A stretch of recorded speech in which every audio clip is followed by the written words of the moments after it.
Bună ziua, dragi prieteni! Bine ați revenit la un nou clip de-al meu. Astăzi o să vă arăt o agendă capibara care am luat-o de pe EMAG. Este foarte pufoasă, după cum vedeți. Asta este cutia, de-abia ce am scos-o. Aici, după cum vedeți, este plușul care are și imaginea. Uitați ce moale e, plușul se poate da jos, este ca un squish și are un fruct în mână și este foarte moale și pufoasă. Aici avem un mic semn de carte și hai să o deschidem.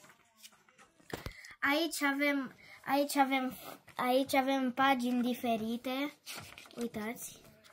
Aici am desenat eu ceva, că când am primit-o știți că sunt foarte tentată de chestiile astea. Aici am desenat un ananas. Vedeți, are mai multe foi diferite. Aici am făcut un mic joculeț și aici la fel. Și în rest are cam aceleași foi dacă te duci înainte. Vă recomand foarte mult și scrieți-mi la comentarii dacă vă place și vouă. La revedere!